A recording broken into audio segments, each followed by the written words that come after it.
बच्चों, कक्षा 12 भौतिक विज्ञान की ऑनलाइन कक्षा में आपका स्वागत है। जैसे कि इसके पहले की वीडियो में आप इस चैप्टर संधारित्र एवं परावैद्युत के कुछ टॉपिक के बारे में पढ़ चुके हैं।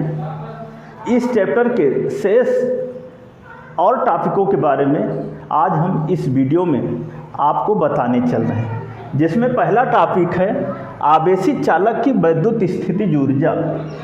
किसे कहते हैं? किसी चालक को आवेशित करने में किए गए संपूर्ण कार्य को ही आवेशित चालक की वैद्युत स्थितिज ऊर्जा कहते हैं। इसे U से प्रदर्शित करते हैं। इसे हम U से प्रदर्शित करते हैं। माना कोई चालक है जिसकी धारिता C है और जब उस चालक को Q1 आवेश दिया जाता है तब विभव में जो वृद्धि है वह V1 होती है, या चाहे कह लें कि Q1 आवेश देने पर विभव V1 उत्पन्न हो जाता है। इस स्थिति में V1 बराबर Q1 बटे C, V1 बराबर Q1 बटे C। माना चालक को अनंत सूक्ष्म आवेश dQ1 देने पर अनंत सूक्ष्म आवेश dQ1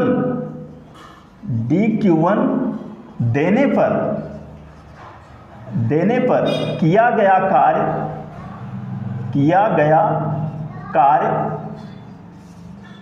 dW है, तब हो जाएगा dW बराबर V1 गुणे dQ1, V1 गुणे dQ1, क्योंकि हम जानते हैं कि B बराबर जो है वह W/Q होता है। B बराबर W/Q। तो इस सूत्र के अनुसार हो जाएगा सूक्ष्म किया गया कार्य dW बराबर V1 गुणे dQ1। V1 का मान रखने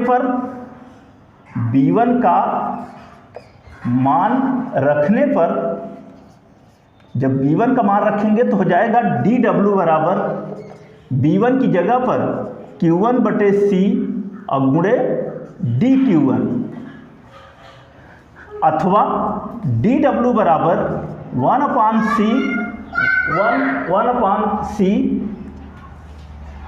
गुणे Q1 dQ1, 1/C Q1 dQ1।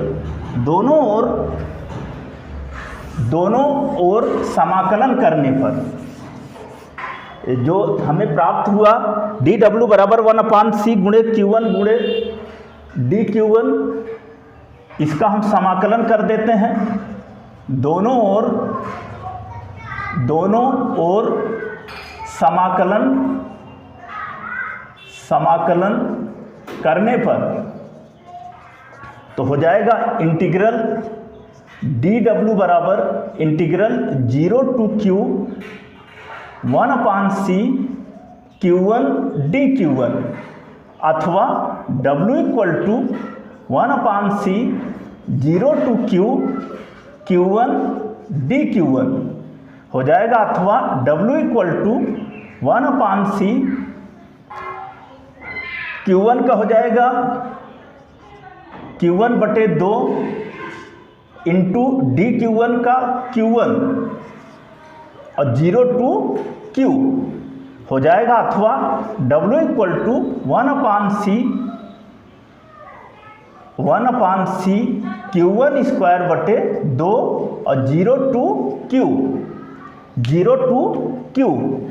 Limit रखने पर, जब लिमिट रखेंगे तो सबसे पहले ये 0 जो है वह लोअर लिमिट है और Q जो है वो अपर लिमिट है। जब लिमिट रखेंगे तो हो जाएगा क्या, अथवा W equal to 1/C Q1 की जगह पर हो जाएगा Q²/2 माइनस 0 अथवा W equal to 1/2 Q²/C, Q²/C। इसको हम मान लेते हैं इक्वेशन नंबर फर्स्ट। चूंकि किया गया कार्य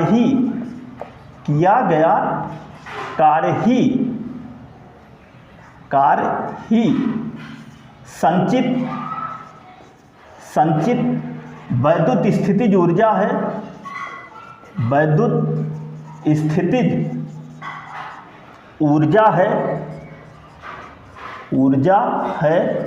अतः वैद्युत स्थितिज ऊर्जा U है, अतः क्या हो जाएगा, जहां पर W है वहां पर क्या हो जाएगा, U, वहां पर U हो जाएगा। और जब यहां पर U हो जाएगा तो हो जाएगा U बराबर W और बराबर 1/2 Q²/C अथवा U इक्वल टू 1/2 Q²/C। ये हमारा हो गया इक्वेशन नंबर सेकंड। परंतु हम जानते हैं Q इक्वल टू होता है CB, इसलिए U बराबर 1/2 Q की जगह पर रखेंगे CB का होल स्क्वायर/C अथवा U बराबर 1/2 C²B²/C अथवा U बराबर 1/2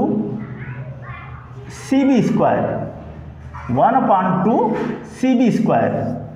वैद्युत स्थितिज ऊर्जा का यहाँ भी एक सूत्र है C और V के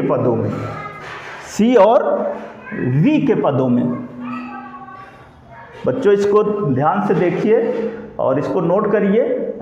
इसके आगे अगर जैसे कि हम जानते हैं कि Q बराबर होता है CB, C की जगह पर हम अगर मान रखें तो ऐसी स्थिति में जो वैद्युत स्थितिज ऊर्जा का जो सूत्र है वह Q और V के पदों में हमें प्राप्त हो जाएगा। पुनः Q बराबर CB से क्या होगा, C इक्वल टू Q/V। इस मान को समीकरण 3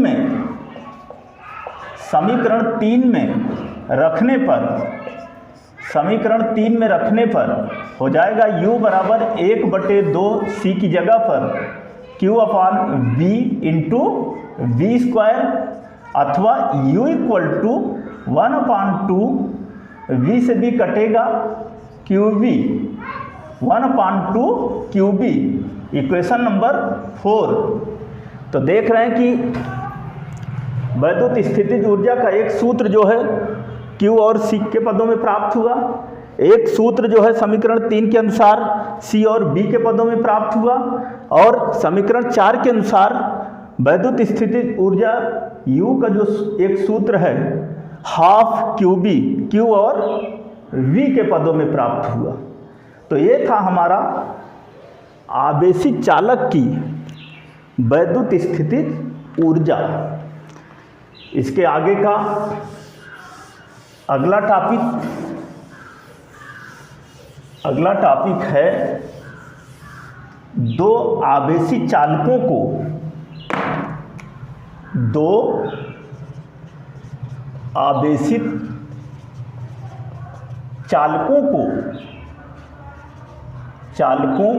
को एक दूसरे से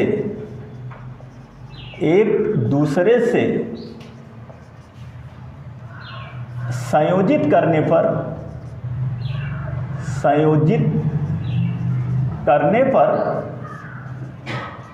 पर आवेशों का आवेशों का पुनर्वितरण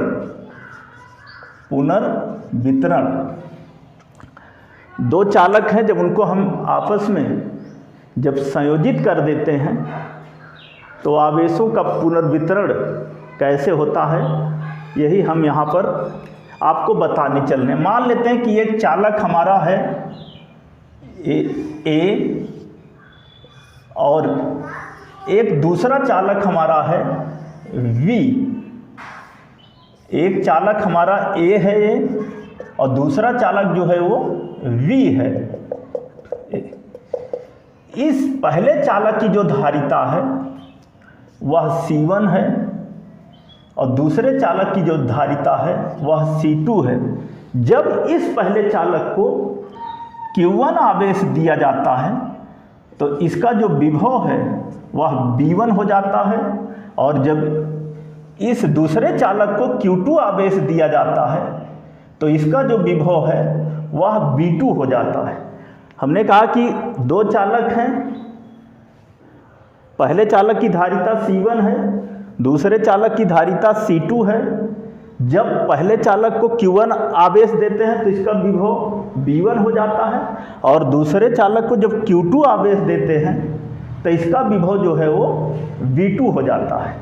जब इन दोनों चालकों को हम किसी तार द्वारा एक दूसरे से संयोजित कर देते हैं तो आवेश जो है किसी एक चालक से दूसरे चालक की ओर स्थानांतरित होने लगता है, और यह तब तक, या चाहे दूसरे शब्दों में ये कह सकते हो कि आवेश जो है उच्च विभव वाले चालक से निम्न विभव वाले चालक की ओर स्थानांतरित होने लगता है, और यह तब तक स्थानांतरित होता है जब तक कि दोनों चालकों का विभव उभयनिष्ठ नहीं हो जाता, अर्थात बराबर नहीं हो जाता। हम मान लेते हैं कि जब इन दोनों चालकों को हम संयोजित कर देते हैं और संयोजन के पश्चात ये जो पहला चालक है इसका जो आवेश है वह Q1 डैश हो जाता है, और जो दूसरा चालक है इसका आवेश जो है वो Q2 डैश हो जाता है, और दोनों का जो उभयनिष्ठ विभव है वह V हो जाता है। जब स्थानांतरित होकर के एक तरफ से दूसरी तरफ जब आवेश का स्थानांतरण हो जाएगा, और वह तब तक होगा जब तक कि दोनों चालकों का जो आवेश है वह बराबर नहीं हो जाता, परंतु उनकी जो संयुक्त मात्रा है वह संयुक्त मात्रा Q1 प्लस Q2 ही रहेगी। दोनों आवेशों की जो संयुक्त मात्रा है वो Q1 प्लस Q2 ही रहेगी। आवेश संरक्षण के सिद्धांत से, आवेश संरक्षण के नियम से हो जाएगा Q1 धन Q2 बराबर Q1 डैश धन Q2 डैश, Q बराबर C। हम जानते हैं कि Q बराबर CB, तो इसलिए क्या हो जाएगा C1 V1 धन C2 V2 बराबर C1 V और धन C2 V। क्योंकि जब उभयनिष्ठ विभव V हो गया तो वैसी स्थिति में V1 V2 ना रह करके क्या हो जाएगा, दोनों चालकों के लिए उभयनिष्ठ विभव V। इसको हम लिख सकते हैं अथवा हो जाएगा अथवा C1 V1 धन C2 V2 बराबर C1 धन C2 और ब्रैकेट के बाहर V, अथवा V equal to C1 V1 धन C2 V2 और पूरे के बट्टे C1 धन C2 जहाँ एक सूत्र हो गया है, इसको आप इक्वेशन फर्स्ट कह लीजिए, जहाँ v बराबर दोनों चालकों का उभयनिष्ठ विभव